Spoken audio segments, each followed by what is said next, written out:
अस्सलाम वालेकुम दोस्तों। आज की इस दिलचस्प पेशकश में हम एक बहुत ही कमाल की कहानी सुनने वाले हैं। तो चलें बिना कोई वक्त ज़ाया किए सीधा इस कहानी में चलते हैं। ये कहानी है पहाड़ों के दरमियान बसने वाले खूबसूरत से गांव की, जहां एक 12 साला बहुत ही होशियार लड़का हमजा अपने दादा अब्बू के साथ बैठा है। ये कहानी हमें बताएगी कि असल ताकत आखिर होती क्या है। तो बस शुरू करते हैं। अच्छा, इससे पहले कि हम आगे बढ़ें, जरा सोच कर बताएं कि दुनिया की सबसे मजबूत दीवार किस चीज से बनी होती है?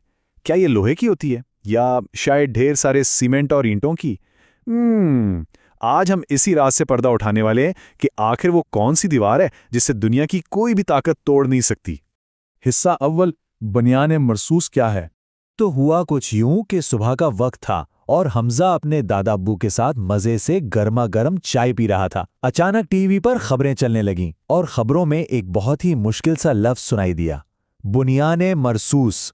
हमजा ने फौरन हैरत से पूछा, दादा अब्बू, ये बुनियाद मरसूस क्या होता है? तो दादा अब्बू ने मुस्कुराकर बड़ी आसान जबान में समझाया कि बेटा, इसका मतलब है सीसा पिलाई हुई दीवार, यानी एक ऐसी मजबूत दीवार जिसकी ईंटें एक दूसरे के साथ इतनी मजबूती से जुड़ी हों कि वो हर मुश्किल के सामने डट कर खड़ी रहे। बिल्कुल वैसी जैसे आप लोग अपने खिलौने वाले ब्लॉक्स को जोड़कर एक मजबूत कला बनाते हैं ना, बिल्कुल वैसे। ये सुनकर हमजा थोड़ा सोच में पड़ गया और बोला, अगर हमारा मुल्क अमन चाहता है तो फिर हमारी फौज क्यों तैयार खड़ी है? तो यहाँ दादा अब्बू ने एक बहुत पत्ते की बात बताई। उन्होंने निहायत नरमी से समझाया, एक मजबूत कौम वो होती है जो अमन चाहती है मगर अपनी हिफाजत करना भी जानती है। देखें, इसका सीधा सा मतलब यह है कि अमन पसंद होने का मतलब ये हरगिज नहीं कि कोई कमज़ोर है। अपनी हिफाजत का हक तो सबको है ना। हिस्सा दोम, हमारी हिफाजत कौन करता है? इसी दौरान हमजा की बड़ी बहन मरियम भी कमरे में आ गई। मरियम अपने स्कूल के लिए एक बहुत ही खास तकरीर लिख रही थी और पता है उसकी तकरीर का मौजू क्या था? वही बहादुर लोग जो मिलकर इस सीसा पिलाई हुई दीवार को बनाते हैं। हमारी ब्रेव फौज यानी आर्मी के बहादुर जवान जो जमीन पर हर दम हमारी हिफाजत करते हैं। मरियम ने बड़े जोश से बताया कि हमारी आर्मी दिन रात सर्दी और गर्मी में सरहदों पर पहरा देती है ताकि हम सब अपने घरों में सुकून से सो सकें, और यही हमारी इस मजबूत दीवार की पहली और अहम तरीन ईंट है। अब जमीन के बाद बारी आती है आसमानों की। हमजा ने बड़ी हैरानी से पूछा, क्या वाकई जहाज भी लड़ते हैं? तो दादा अब्बू ने बताया कि बिल्कुल, हमारी फिजाइया यानी एयरफोर्स आसमानों की हिफाजत करती है। जैसे खबरों में बताया गया था कि 10 मई की फजर के वक्त जब मुल्क पर मुश्किल वक्त आया तो फिजाइया के इन शाहीनों ने फौरन उड़ान भरी और बिल्कुल एक ढाल की तरह सामने खड़े हो गए। अच्छा, तो फिर समंदरों का क्या? हमारी पाक बहरिया यानी नेवी समंदर की ऊंची ऊंची लहरों पर हमारी हिफाजत के लिए बिल्कुल तैयार रहती है। समंदर में तैरते ये बड़े बड़े जहाज और लहराता हुआ परचम इस बात का सबूत हैं कि चाहे जमीन हो, आसमान हो या गहरा समंदर, दिफा करने वाले हर जगह मौजूद हैं। तो सबसे अहम बात जो मरियम ने अपनी तकरीर में लिखी वो ये थी कि जब मुल्क पर कोई खतरा आता है ना, तो हमारी आर्मी, नेवी और एयरफोर्स अलग अलग नहीं रहती, बल्कि वो सब एक साथ मिलके हाथों में हाथ डाल के एक हो जाते हैं। और सच्ची बात तो यह है दोस्तों कि यही असल बुनियाद मरसूस है, सबका एक हो जाना। हिस्सा सोम, अमन और दफा की अहमियत। अब कहानी दोबारा उस खबर की तरफ मुड़ती है जो हमजा टीवी पर देख रहा था। खबरों में बताया जा रहा था कि पहलगाम के वाक़े पर बगैर किसी सबूत के पाकिस्तान पर इल्ज़ाम लगाया गया। लेकिन ज़रा सोचें, इसके जवाब में क्या हुआ? पाकिस्तान ने गुस्सा करने के बजाय बहुत ही समझदारी से काम लिया। उन्होंने कहा कि देखें, बगैर सबूत के इल्ज़ाम लगाना बिल्कुल ठीक नहीं। इसके बजाय साफ और सच्ची जांच पड़ताल होनी चाहिए ताकि असल हकीकत सबके सामने आ सके। इस बात पर दादा अब्बू ने एक और ज़बरदस्त बात कही। वो बोले, जंग या कशीदगी के वक्त सच जानना बहुत ज़रूरी होता है, और ये असूल हम सबकी ज़िंदगियों के लिए भी तो है ना।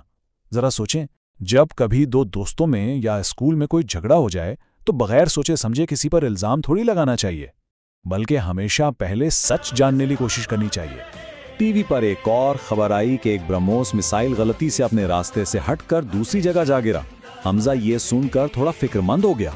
तो दादू अबू ने समझाया कि जदीद हथियार बहुत ताकतवर होते हैं और इसीलिए दुनिया में अमन बहुत ज़रूरी है, क्योंकि ज़रा सी गलती से चलने वाला कोई भी हथियार बेगुनाह लोगों को नुकसान पहुंचा सकता है। हथियारों का इस्तेमाल बहुत बड़ी जिम्मेदारी का काम होता है। हिस्सा चहारुम, कौम का इत्तेहाद और ताकत। शाम का वक्त हो चुका था। गांव के मस्जिद में बच्चे, बूढ़े, औरतें सब जमा थे। और अपने प्यारे वतन की सलामती के लिए दुआएं मांग रहे थे। ये वो लम्हा था जब हमजा को एक बहुत बड़ी बात समझ आई। उसने आसमान की तरफ देखते हुए कहा, दादा अबू, अब मैं समझ गया हूँ। असल ताकत सिर्फ हथियार या बड़ी बड़ी मशीनें नहीं है, बल्कि असल ताकत तो कौम का आपस में जुड़े रहना और एक दूसरे का ख्याल रखना है। वाकई यही वो इत्तेहाद है जो किसी भी मुल्क को इतना मजबूत बनाता है कि उसे कोई हरा नहीं सकता। इस रात हमजा ने अपनी डायरी में कुछ बहुत खूबसूरत अल्फाज लिखे। उसने लिखा कि हमारा मुल्क अमन पसंद है, हम किसी से लड़ाई नहीं चाहते, लेकिन अगर कभी हमारे घर पर कोई आंच आए तो पूरी कौम एक साथ जुड़कर बुनियाने मरसूस बन जाती है, एक ऐसी दीवार जिसे कोई नहीं गिरा सकता। हिस्सा पंजम, पाकिस्तान हमेशा जिंदाबाद। दोस्तों, जरा पस मंजर में बजने वाली इस खूबसूरत और जोश दिलाने वाली धुन को महसूस करें। कितनी कमाल की है ना। ये म्यूजिक हमें उम्मीद, मोहब्बत और एक साथ मिलकर आगे बढ़ने का एहसास दिलाता है। ये गीत हमें सिखाता है कि पाकिस्तान हमेशा जिंदाबाद रहे। ये पैगाम देता है कि हमें नफरतों को मिटाकर मोहब्बत से दिलों को जीतना है। चाहे कोई भी हो, हम सबको एक जान होकर आगे बढ़ना है। और सबसे बढ़कर हमने इस मिट्टी से जो वादा किया था उसे हमेशा याद रखना है। ये तराना दरअसल इसी सीसा पिलाई दीवार की आवाज़ है। और अब इस शानदार कहानी के इख्तिताम पर आप सब के लिए एक बहुत अहम सवाल। हमने आर्मी, नेवी, एयरफोर्स और पूरी कौम के इत्तेहाद की कहानी तो सुन ली, लेकिन जरा सोचें, हम सब अपने स्कूलों और घरों में आपस में मिलजुल कर और एक दूसरे की मदद करके कैसे एक मजबूत सीसा पिलाई हुई दीवार यानी बुनियाने मरसूस बन सकते हैं। इस बारे में जरूर सोचिएगा। आज की इस पेशकश में बस इतना ही। अपना बहुत ख्याल रखिएगा। खुदा हाफिज।